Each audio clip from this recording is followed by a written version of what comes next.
July 24, 1943. The night sky above the North Sea shimmers in moonlight, thin clouds trailing over the bomber stream heading east toward Germany. Inside a Lancaster's cold, vibrating fuselage, a crewman kneels by the open flare chute. His gloved hands grasp a bundle, neatly tied rolls of silvered paper the size of a magazine. The intercom crackles. "Window go!" He releases them. Instantly the bundles unravel, millions of metallic strips spinning into the black void, tumbling downward like a glittering storm. To the men aboard it looks meaningless, just light, wind, and aluminum. But on the radar screens hundreds of miles away, in dim Luftwaffe control rooms from Bremen to Hamburg, chaos erupts. German operators stare in disbelief as their scopes bloom with hundreds of phantom aircraft. The radar wall, the Kammhuber line, seems to collapse into noise. The British had found a way to make steel and fire vanish behind nothing more than paper and foil. And this deception had begun years earlier, in the laboratories of a quiet island under siege. In the years before the Second World War, Britain's coastlines were already listening. Along the chalk cliffs of Dover and the windswept fields of Suffolk, tall steel towers reached toward the sky, strung with wires like the ribs of a giant harp. They were part of Chain Home, the world's first operational radar network, a secret line of ears that could hear enemy bombers before the human eye could ever see them. It was not yet called radar. It was RDF, Radio Direction Finding, a vague title meant to hide its power. Across the channel, German scientists were building something similar. The Freya and Würzburg systems, sleek rotating dishes able to detect aircraft dozens of miles away. Both nations had entered a silent arms race, one not of bullets, but of wavelengths. When war came in September 1939, the technology was still crude. Each system could detect but not easily distinguish. Operators read the blips and shadows, tracing dots that might be raindrops or death. Yet radar changed everything. In the Battle of Britain, the early warning it provided became the thin line between victory and annihilation. Fighter command's controllers could now direct squadrons with precision, intercepting raids long before they reached London.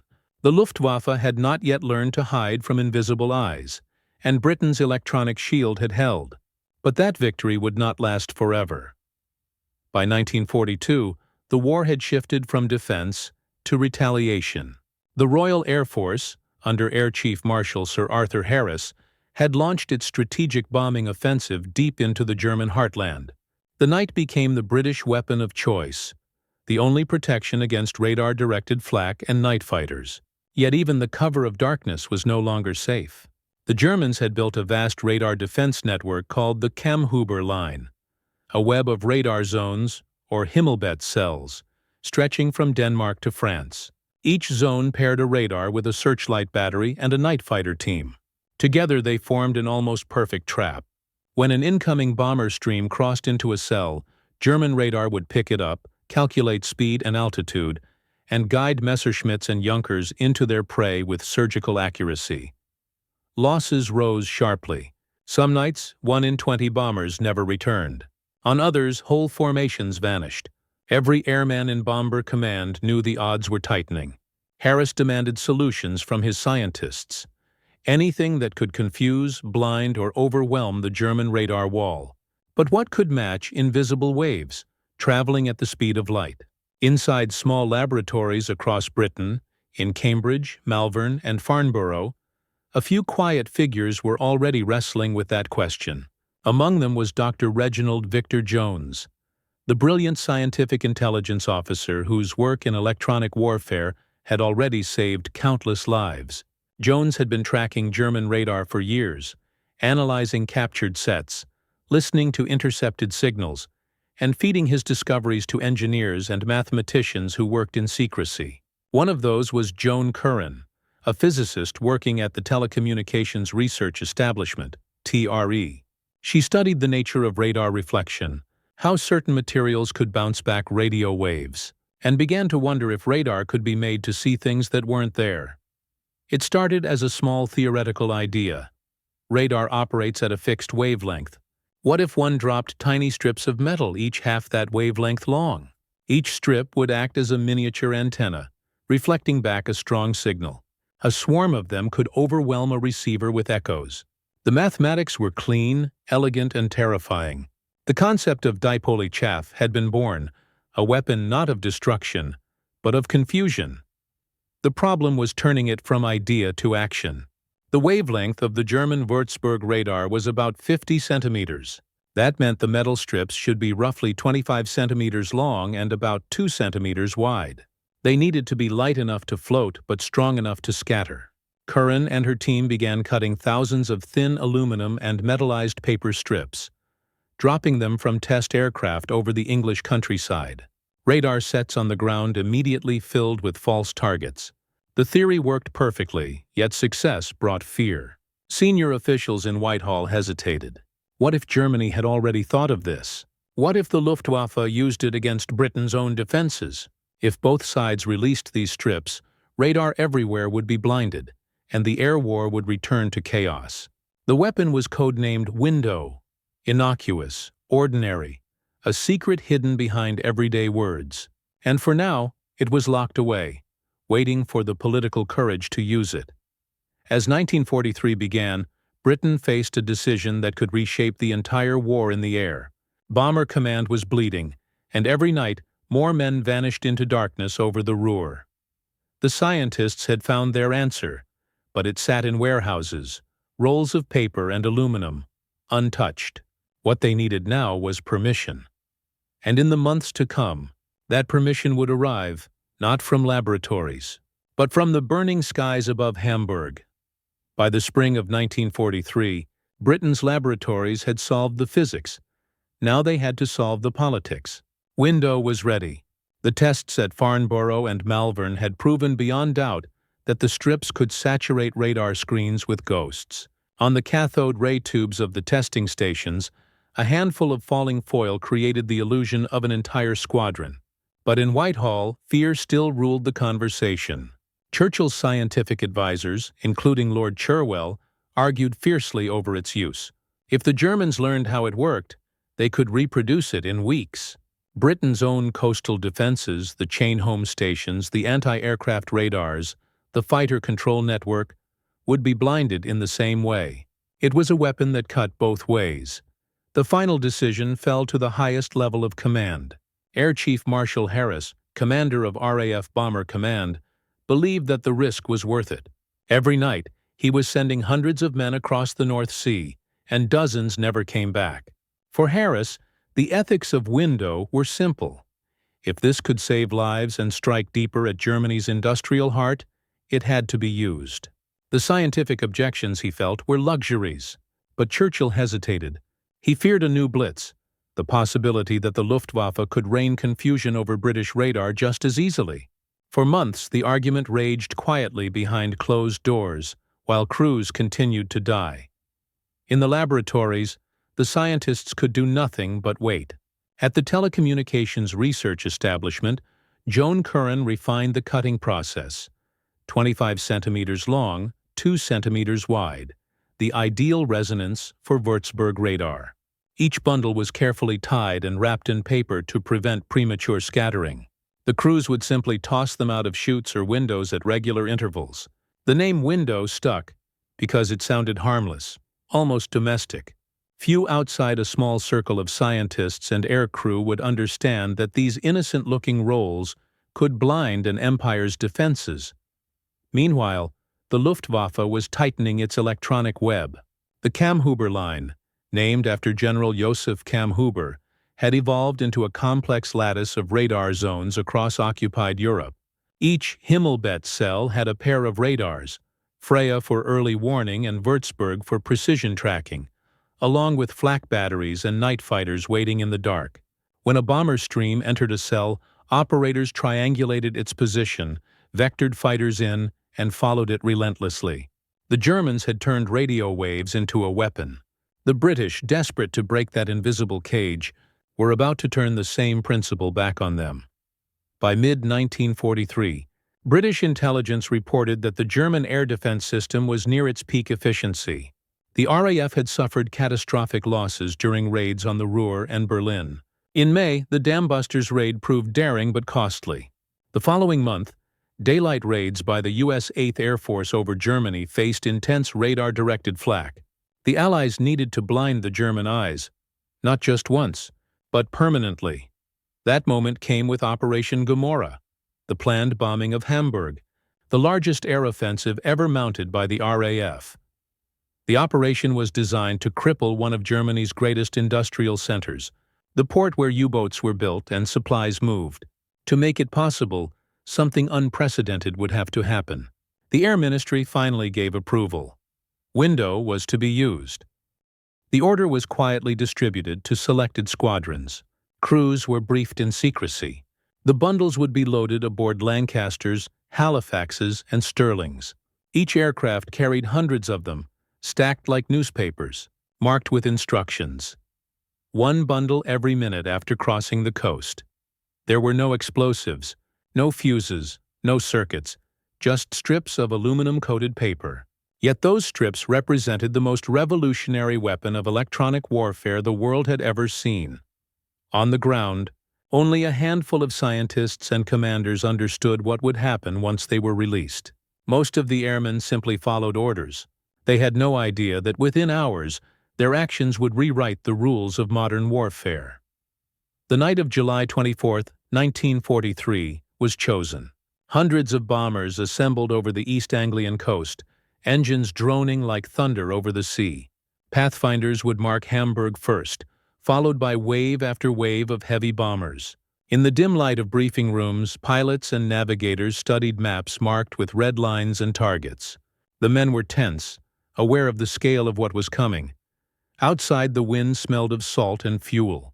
The moon was high. On every radar station from Denmark to the Netherlands, German operators watched their screens in anticipation. They had done this hundreds of times before, but this time they would face something they could not understand. A storm of echoes, each one false, each one perfect. The decision had been made. The weapon of paper and metal was about to fly. And in a few hours, the night sky over Hamburg would change the history of radar forever. The first angle is human, the quiet minds who built a weapon out of thought. Britain's radar war was not fought only in the skies, but in cluttered laboratories filled with oscilloscopes, soldering irons, and chalk-dusted blackboards. The people behind Window were not soldiers. They were physicists, mathematicians, engineers, many barely past their 20s. Joan Curran, the Scottish physicist who first refined the dipole strip, worked for days with scissors and paper cutters, calculating the resonance lengths of enemy radar beams. Around her, other scientists tested reflectivity, wind dispersion, and packing density. They lived in the shadow of urgency. Every night, news reached them of squadrons lost, names turned into numbers. They knew that every calculation error meant more ghosts in the sky, more lives extinguished. Curran once described the feeling as working with lives you'd never meet. She would never fly a bomber, never hear the engines roar over the North Sea. Yet her fingerprints would be in every bundle dropped that night.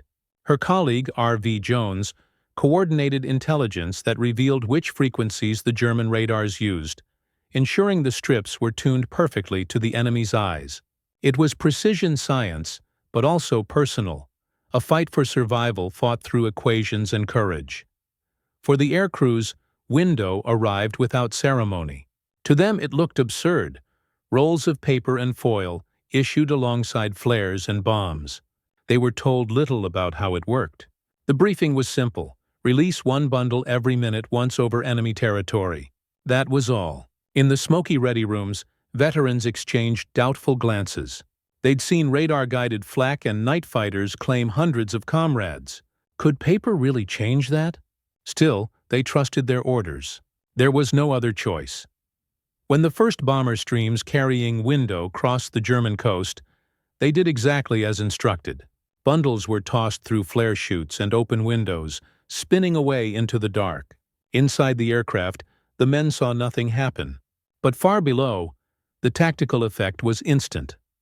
At German night fighter control centers, radar operators saw their scopes explode with light. Each dipole reflected radar waves almost as strongly as a Lancaster. Within seconds, the screen filled with hundreds of returns, overlapping until the real aircraft were lost in the fog of false echoes. Controllers shouted, recalibrated, then shouted again. Planes seemed to appear, disappear, and multiply. Searchlights swept the empty sky. Fighters circled aimlessly, guided by ghosts. This was the second angle, the tactical revolution. For years, the Kammhuber line had functioned like a mechanical brain, each radar cell feeding information to fighter controllers who tracked bombers as they moved from one zone to another. The system relied on order, on clean signals and predictable patterns. Window shattered that order. Suddenly, every radar cell was flooded with noise. The more the Germans adjusted their gain, the worse it became. The bombers were hidden inside clouds of echoes, like fish swimming through a sea of reflections. The RAF's planners had anticipated this. The bomber streams were designed to exploit confusion. Instead of spreading out, they flew in dense, timed formations that overloaded radar tracking even further. The tactic was simple. The more returns, the harder it became for the enemy to find the real aircraft. Window multiplied that chaos 100-fold. In Hamburg, the Luftwaffe's most experienced radar controllers faced the impossible. One officer later admitted that the screens were alive with hundreds of targets. No method of discrimination could tell what was true. The Himmelbett system collapsed. Searchlights probed empty air while bombers slipped through unopposed. For the first time in years, the RAF flew over Germany almost unseen. At 1:30 a.m., the first Pathfinder flares illuminated the docks and shipyards of Hamburg. The following waves descended through scattered cloud, their bomb bays opening in mechanical rhythm. Below, the city caught fire. The radar-controlled flak batteries fired blind, bursts scattered and erratic. The night fighters never arrived in time. Within minutes, the British commanders realized that the gamble had worked. From a tactical viewpoint, Window had achieved something no other countermeasure ever had. It turned Germany's greatest strength into blindness. The radar network that once guided interceptors with surgical precision now created its own confusion. The enemy's technological edge had been reversed in a single night. But even as the RAF celebrated, some in the operations rooms felt unease. To them, this was more than victory. It was a glimpse into a new kind of warfare. The bombers had won not by force, but by illusion. They had not destroyed the radars. They had deceived them. It was warfare by reflection, a contest of perception. The night crews returning from Hamburg felt the change most viscerally. Losses were dramatically lower than in comparable missions. For once, many saw their home airfields again. Yet as they landed, exhausted and deaf from the roar of engines, they looked back toward the horizon, glowing faintly red. They knew that thousands of civilians had died in the firestorm below. Window had saved them, but it had also helped unleash destruction on a scale no radar could measure. In the following days, reports flooded in from German intercept stations.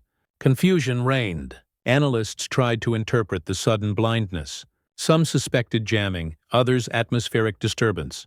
The truth, that a handful of aluminum strips had undone an entire defense network, was too simple to believe. And so, while British crews refueled and rearmed for the next raid, their scientists watched closely, waiting to see how long the advantage would last. For the moment, the night skies belonged to them. But in every laboratory and radar post, one question echoed louder than any air raid siren. How long could deception stay invisible before the enemy learned to see again? If the human story of Window was one of quiet courage, its technological side was pure brilliance. The physics behind it was elegantly simple yet devastatingly effective. Radar, in its essence, was an echo machine. A transmitter sent out pulses of radio waves that bounced off metal surfaces and returned to a receiver, which displayed them as blips on a screen. The length of the transmitted wave determined what kind of objects it could see. Long waves for big aircraft, short waves for smaller ones. But radar's precision depended entirely on clarity. It needed a quiet sky to separate real echoes from noise. Window attacked that very clarity. Each strip of aluminum or metallized paper acted like a miniature mirror, perfectly tuned to the radar's wavelength. The moment it entered the radar beam, It reflected energy back toward the receiver just as strongly as an aircraft's fuselage. When tens of thousands of strips filled the air, the radar was blinded by its own success. Too many returns, too many targets, all indistinguishable. Unlike radio jamming, which could be detected and countered, window produced natural radar echoes. There was no signal to trace, no frequency to block. It was the purest form of deception, overwhelming truth with excess truth. The scientists who refined the technique obsessed over every detail. The length of the strips had to match half the radar's wavelength to resonate perfectly. Tests at the Telecommunications Research Establishment showed that even a 1 centimeter deviation could reduce reflectivity by half. The material had to be thin enough to flutter and scatter slowly but heavy enough not to drift too far from the bomber stream. Curran's team experimented with cellulose paper, then moved to thin aluminum foil for better durability. The final product looked fragile, almost absurdly so. Yet in operation, it created radar illusions so convincing that enemy operators believed they were seeing entire fleets. For the Luftwaffe, the effect was catastrophic. In radar rooms from Holland to northern Germany, the carefully trained operators found themselves staring at chaos. Before window, they could follow a bomber formation from one radar cell to the next, guiding fighters in clean arcs of interception. After window, their scopes looked like they had been hit by static. The glowing blips merged into one giant smear across the cathode ray tube. It was like looking into a snowstorm, one German technician recalled years later. The Freya sets could no longer track the bomber stream, and the Würzburg directors feeding data to the flak batteries produced useless readings. The German commanders were at first convinced that their radar had malfunctioned. Then they suspected jamming. Only days later did they realize what had truly happened. The British had used dipole reflectors, the very idea their own scientists had considered years earlier but abandoned, fearing Allied retaliation. In fact, both sides had discovered the principle almost simultaneously in 1942. But the Germans, wary of blinding themselves, never deployed it. The British had taken the risk, and now the advantage was theirs. The Luftwaffe scrambled to recover. Engineers began experimenting with filters and mathematical methods to distinguish real aircraft from chaff echoes. But the task was immense. Radar's brilliance was also its weakness. It believed every signal it received. It took months before German operators learned to recognize the patterns of window clouds and refocus their defenses. By then, the RAF and USAAF had already built window into every major raid. Yet beyond the science and tactics, there was a moral angle that haunted those involved. Window had made possible the most devastating bombing of a city in the European War. The Hamburg raids of late July 1943, Operation Gomorrah, killed more than 37,000 civilians and reduced much of the city to ash. The firestorm that consumed entire districts was not caused by window, but without it, the bombers might never have reached their targets. In that sense, the strips of aluminum became both savior and executioner, saving air crews while condemning those below. For many of the scientists, the news from Hamburg brought no celebration. In the laboratories, the reports of firestorms and mass casualties sat uneasily. Beside the technical triumphs, R.V. Jones later wrote that the joy of success was tempered by a grim awareness of what it meant in human terms. The war had entered a new phase, one where deception and destruction walked hand in hand. Inside the Luftwaffe, the moral crisis was different. German officers were stunned not only by the technological blow, but by the simplicity of it. That such a small, low-cost device could neutralize an entire national defense network was almost humiliating. The balance of scientific pride had shifted. German radar engineers, once the pioneers of the electronic battlefield, now found themselves reacting to British innovation rather than leading it. As the weeks passed, German scientists scrambled to copy the concept. Their version, Duppel, named after a suburb of Berlin where their research institute was based, soon entered production.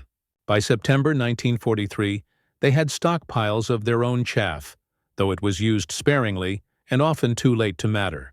The radar war had become symmetrical. a duel of illusions. In the end, Window marked a turning point not just in strategy, but in philosophy. It proved that the future of warfare would not belong solely to those who built stronger weapons, but to those who could see, or hide, better. The weapon's simplicity masked its profound implications. That victory could depend not on destroying the enemy's machines, but on making them see ghosts. The radar war had begun as a contest of engineers. Now it had evolved into something more abstract, a battle for control of perception itself. The bombers that night over Hamburg were still made of steel and fire, but their most powerful weapon was illusion, drifting silently through the air. And as the war entered its middle years, that illusion would become the foundation of a new kind of combat. One where every signal could be a lie, and every echo could mean death. July 24, 1943. Midnight over the North Sea. Hundreds of bombers roared eastward in long black formations, their engines merging into a single low thunder that rolled across the waves. The mission was Operation Gomorrah, the largest assault yet on a German city. The crews had been briefed carefully, but they carried more than bombs tonight. Beneath their feet, stacked neatly along the fuselage, lay bundles of silvery paper and foil, the first operational loads of Window. Each roll was tied with string, each labeled with instructions. Release after coast. 1 bundle every minute. Inside the lead Lancasters, the glow of the instrument panels lit the crew's faces a faint green. Navigators plotted headings. Gunners scanned the darkness for night fighters. The tension was wordless. Outside, the air was calm and clear, the kind of night radar loved most. As the first formations crossed the Dutch coast, the order came through the intercom. Window, go. The crewman obeyed. Bundles tumbled into the slipstream, uncoiling instantly into clouds of metallic dust. The moonlight caught the flakes as they spread, glittering briefly before vanishing into the dark. For the men inside, nothing seemed to happen. But far below, across radar stations from Bremen to the Elbe, the effect was electric. At a control center outside Hamburg, a Luftwaffe operator leaned forward toward his radar scope. A moment earlier, the screen had shown a neat cluster of blips moving steadily inland. Now, without warning, the entire display flared alive. Dozens, then hundreds of targets, blinking and merging until the whole scope was awash in light. He adjusted the gain, then the range, thinking his set had malfunctioned. But the chaos remained. A colleague at the Würzburg director shouted that he too was seeing hundreds of aircraft, impossible numbers. The operator's heart sank. Somewhere out there, reality had vanished. In moments, the entire Kammhuber line began to collapse. Himmelbett cells that had worked flawlessly for 2 years suddenly produced nonsense data. Fighters were scrambled toward phantom contacts. Searchlights swept empty corridors of sky. Controllers yelled conflicting bearings, trying to make sense of what looked like an invasion fleet of impossible scale. The night air, once precisely mapped by German electronics, had turned into a hall of mirrors. Above that confusion, the bombers pressed on. The first wave reached Hamburg around 1 a.m. The Pathfinder aircraft dropped their target indicators, red and green flares burning low above the city, and the following formations moved in. Below, anti-aircraft fire opened up wildly, bursts flashing far from the bomber stream. For the first time in months, many crews flew through the flak belt without a single shell bursting near them. The radar-guided guns had lost their aim. Over the city, the devastation began. Thousands of incendiaries cascaded down through the night, bouncing off rooftops, breaking through attics, and igniting the timbered houses of the old quarters. The heat rose quickly. In minutes, fires joined, feeding on oxygen, forming what meteorologists later described as a thermal tornado. The air itself began to move, drawn upward into a vortex of flame. Streets turned into furnaces. The firestorm that followed consumed entire districts, melting asphalt, uprooting trees, and drawing people off their feet with hurricane winds. Hamburg, once a proud port, was transformed into an inferno visible from 200 miles away. For the air crews, the sight was both awe and horror. From 18,000 feet, The city glowed like a living thing, a pulse of orange and red stretching to the horizon. The turbulence from the heat rocked the bombers violently, yet the radar-controlled flak never found them. Some crews returned to base reporting they hadn't seen a single night fighter. The losses were a fraction of what they had been on previous missions of similar scale. For Bomber Command, this was vindication. Window had worked. At Hamburg's command bunker, chaos ruled.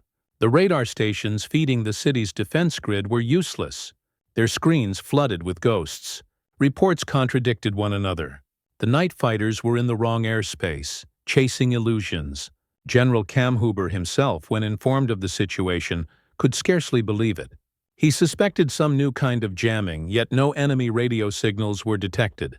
"We are blind," one operator said quietly, staring at the shimmering screen. The psychological effect was as devastating as the tactical one. For years, German radar had been their pride, the invisible shield that turned science into defense. Now that shield had shattered under a storm of paper. The operators could only watch as their instruments betrayed them, the instruments they had trusted like their own eyes. Back in Britain, the first reports reached Bomber Command by dawn. Losses were far lower than expected, a staggering contrast to previous months. Crews described flying through chaos untouched. Harris read the figures in silence. He had gambled not only with strategy but with the direction of modern warfare. His gamble had paid off. That night marked the birth of electronic deception as a decisive weapon. Radar, once a tool of clarity, had met its first great illusion and lost. The success of Window could not be undone. It had changed the battlefield itself. Yet even in victory, the moment carried a strange unease. Some scientists felt a quiet guilt. They had proven their idea brilliant beyond doubt, but its proof was written in fire across Hamburg. The air crews who survived owed their lives to the same deception that had helped unleash devastation on tens of thousands below. Science had protected and destroyed in the same breath. When dawn came, the returning bombers landed on English airfields bathed in morning haze. The crews climbed out silently, faces pale with exhaustion. Behind them, in the bomb bays, a few bundles of Window remained, light as air, powerful as any weapon in the arsenal. The scientists in Malvern received the reports with clinical fascination. The data matched their predictions perfectly. But one line in the summary stood out: enemy radar reaction, complete confusion. That confusion would not last forever. But for now, Britain had turned the invisible weapon of the enemy into his own blindness. And from that night onward, the war in the air would never be fought the same way again. The morning after Hamburg burned, across Europe the radar rooms of the Luftwaffe fell silent in disbelief. German engineers, officers, and scientists gathered around their malfunctioning instruments, trying to understand how an enemy could have made hundreds of aircraft vanish from their screens. For the first time since 1940, the once proud electronic defenses of the Reich had been rendered useless, not by sabotage, not by bombing, but by physics itself. Messages flew through encrypted channels from radar posts in Denmark, Holland, and northern Germany. The pattern was identical, the same blooming of echoes, the same sudden blindness. Reports spoke of metallic snow falling from the sky. When technicians retrieved samples from the fields the next day, strips of thin, shiny foil, some tangled in trees, some scattered along the ground, realization dawned. The British had found a way to deceive radar using simple resonance. The Luftwaffe named the phenomenon Duppel, after the Berlin district that housed their radar development laboratories. What they had dismissed as an impractical idea months before had now crippled them in a single night. At first, disbelief turned to anger. General Kamhuber, whose defensive network had been the backbone of German air strategy, demanded immediate countermeasures. Engineers from Telefunken and Lorenz were ordered to devise filters capable of distinguishing real aircraft from the false clouds of chaff. But the challenge was immense. Radar, by nature, obeyed only the laws of reflection.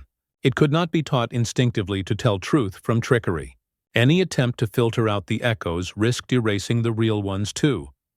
Meanwhile, the RAF pressed its advantage. Encouraged by the success over Hamburg, Bomber Command launched follow-up raids using window night after night.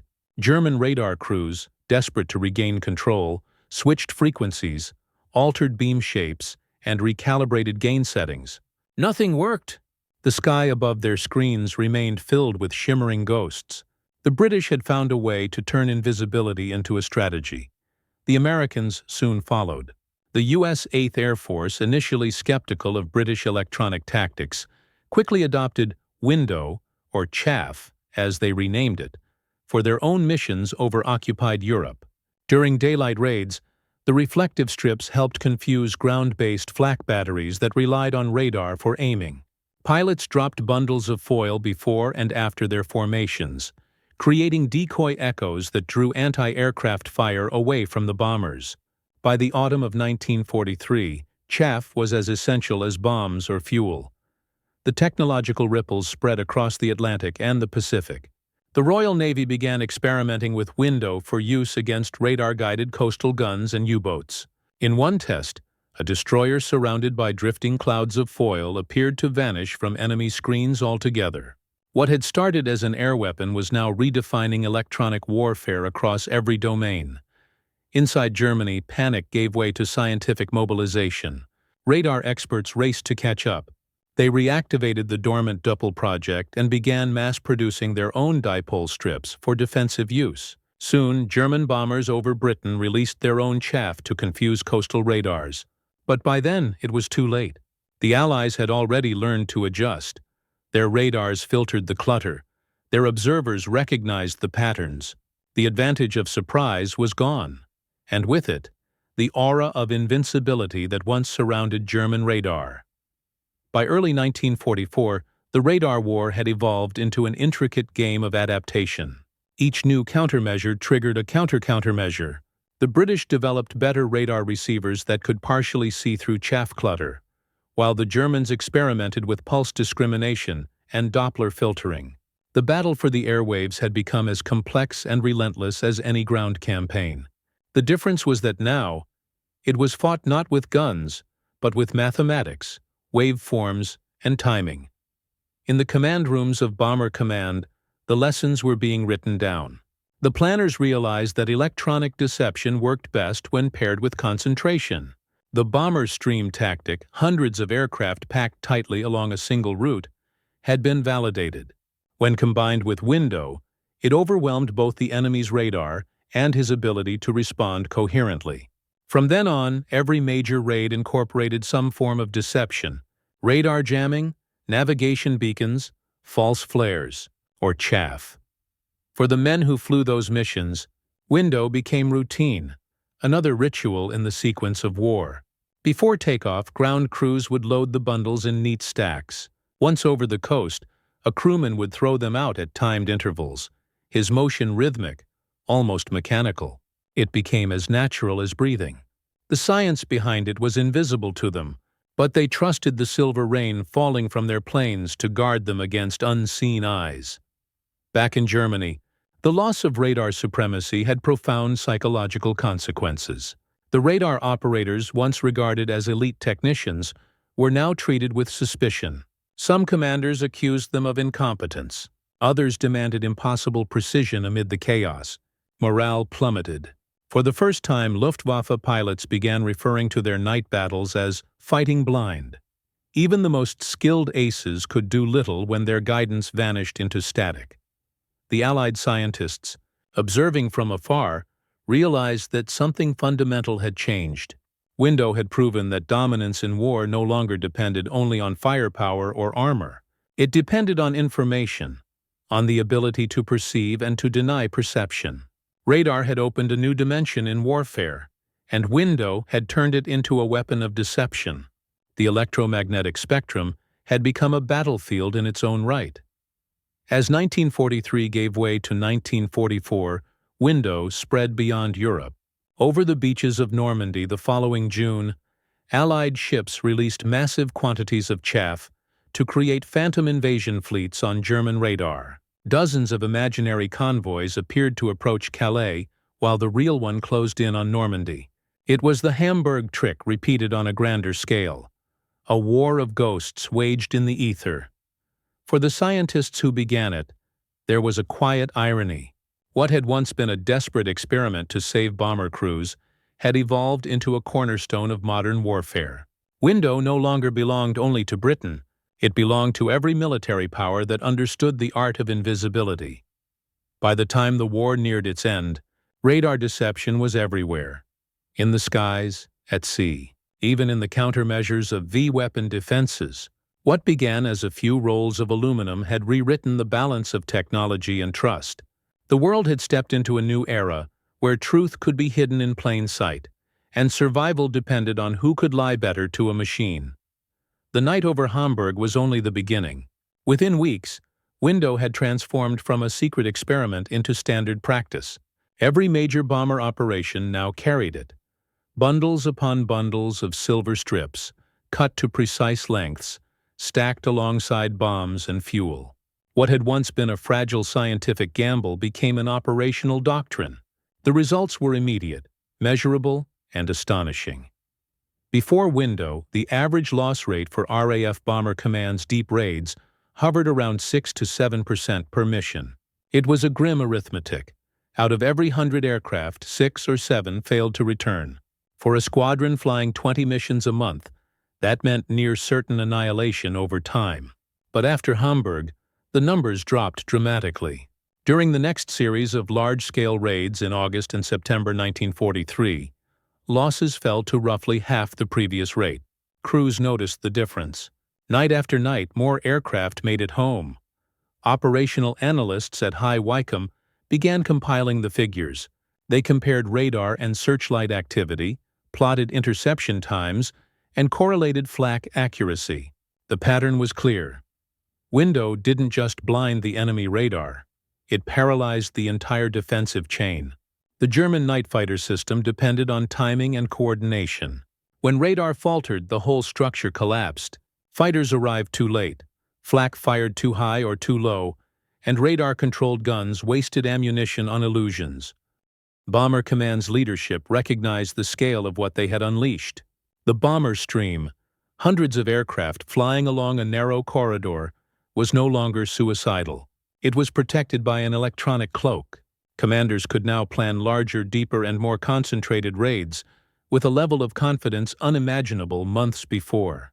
The moral of Window was written in the calm returns of aircraft at dawn, their black silhouettes emerging through morning fog across English airfields. For once, survival had outpaced loss. But the effect was not only physical, it was psychological. The crews felt that they had finally seized the advantage after years of being hunted in the dark. Radar, once an invisible predator, had been turned into prey. In debriefings, many airmen spoke of a strange sense of relief and disbelief. They had dropped paper, not explosives, yet it had saved their lives. Some called it the miracle weapon.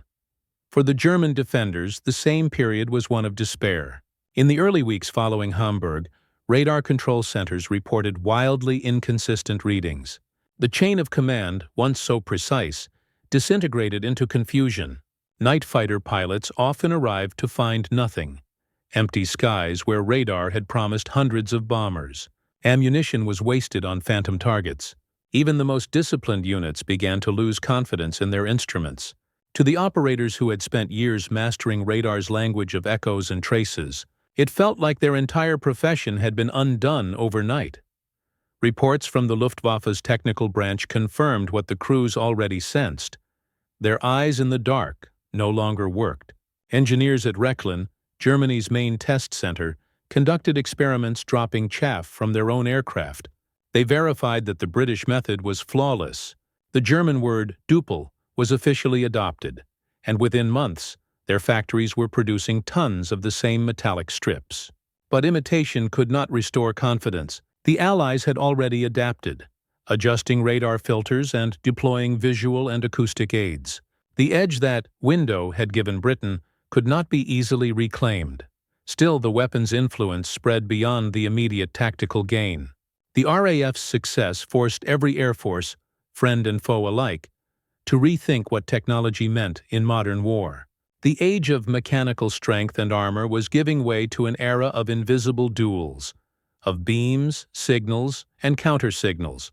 No matter how powerful the gun or the engine, it meant little if the enemy could deceive your eyes before the first shot. In the aftermath of the Hamburg raids, historians would later note that window had marked the beginning of electronic dominance. It was no longer about who could fly higher or faster, but who could manipulate perception itself. The electromagnetic spectrum had become the new front line, and from that moment on, every radar pulse carried a question. Was what it saw real, or only reflection? By late 1943, as British and American bombers pushed deeper into Germany, window became routine, invisible, uncelebrated, but ever-present. It was not a weapon that screamed or exploded. It whispered in silence, fluttering down through the night, changing the outcome of battles without ever being seen. And while the war's attention shifted toward new offensives, in every radar room from London to Berlin, the memory of that first blinding night lingered. A reminder that sometimes the most powerful weapon is not force, but deception. The success of Window did not end with the bombing of Hamburg. It began there. Once the secret had been released, its use spread through every branch of the Allied forces. What started as a desperate experiment to protect air crews evolved into a fundamental doctrine of modern warfare. Electronic deception was no longer a scientific curiosity. It was now strategy. In the months that followed, Bomber Command incorporated window into every major operation. Crews were trained to handle it as naturally as fuel and ammunition. Each aircraft carried its assigned weight of chaff, hundreds of bundles packed tightly into bays and chutes. Ground crews prepared them by the thousands, their hands turning dull from handling foil. It became a silent industry within the war machine. Yet no medal, no broadcast, no headline ever mentioned it. Window was never meant to be famous. Its power lay in being unseen, unspoken, and unstoppable. Strategically, it changed how the RAF fought.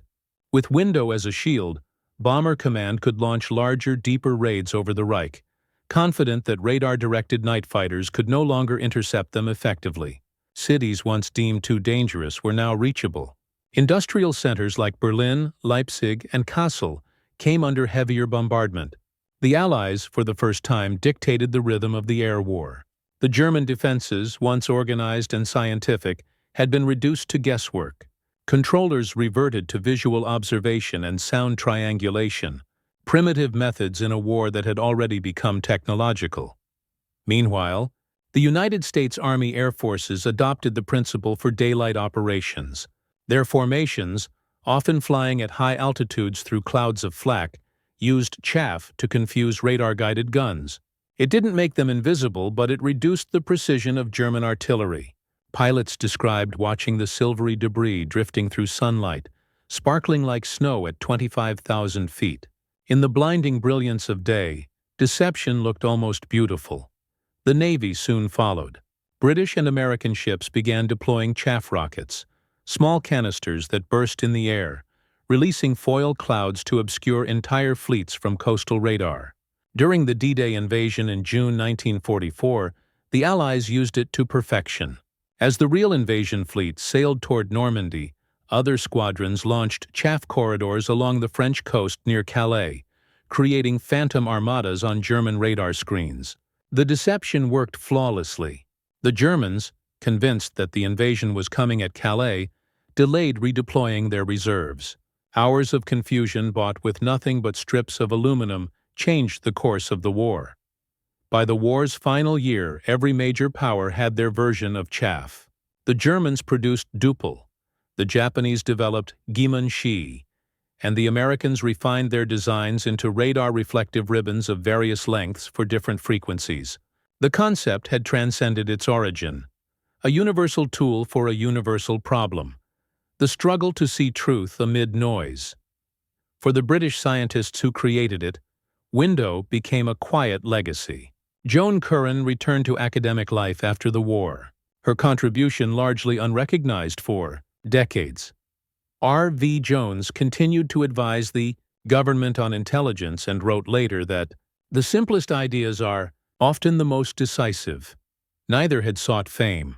They had simply done what the war demanded: outthink the enemy. The weapon's influence stretched far beyond the battlefields of 1943. Window laid the foundation for the entire discipline of electronic countermeasures, ECM. Radar jamming, stealth, decoys, and signal spoofing. Every radar-guided missile, every stealth aircraft, every digital deception in the decades that followed traced its lineage back to those bundles dropped over Hamburg. In a world increasingly shaped by sensors and signals, the principle remained the same: control perception, and you control the battle. After the war, historians debated whether Window was Britain's greatest scientific triumph after the atomic bomb. It hadn't split atoms or rewritten physics, but it had rewritten strategy. It showed that the line between science and warfare was now inseparable. The age of brute force had ended. The age of invisible power had begun. Yet amid the technical triumph, there lingered a human truth. Window had saved thousands of Allied airmen, but it had also amplified the destruction below. In the great paradox of modern war, the same technology that preserved life from the sky could extinguish it on the ground. Its creators understood that irony deeply. When they watched the films of Hamburg's burning, they did not cheer. They only saw how knowledge, once unleashed, could no longer be contained. The strips of foil that once fluttered through the night had become symbols of something larger. The moment when war turned from physical to psychological, from the visible to the invisible. The radar age had promised perfect vision. Window had proved that even the clearest vision could be deceived. And as the flames over Europe faded, and silence returned to the skies, the echoes of that deception would remain, carried not by bombers or searchlights, but by every machine that would ever again try to see through the dark. In the end, the story of Window was never just about technology. It was about perception, about how human minds learned to wage war through illusion as much as through strength. The invention did not explode, pierce armor, or burn fuel. It simply floated, thin strips of metal drifting quietly through the sky. Yet it changed the shape of conflict forever. What made Window extraordinary was its humility. It was not born in grand factories or secret bunkers, but in quiet laboratories filled with paper, scissors, and the hum of curiosity. The people who made it never sought fame or glory. They were not generals or pilots, but thinkers who understood that the smallest things, when precisely tuned, could unbalance empires. And when they proved right, they didn't celebrate. They understood too well what their discovery had unleashed. Window symbolized the beginning of a new kind of warfare, one where seeing was no longer believing.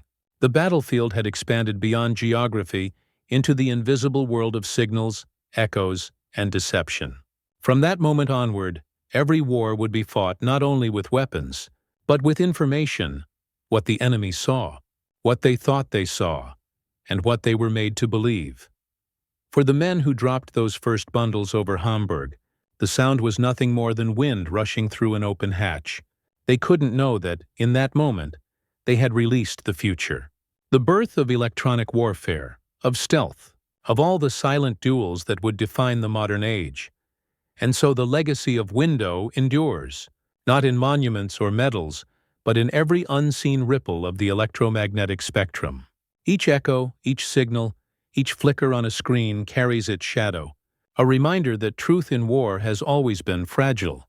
Somewhere, in the cold archives of memory, the foil still drifts, silver, weightless, timeless, reflecting the light of a world forever changed by the brilliance of deception.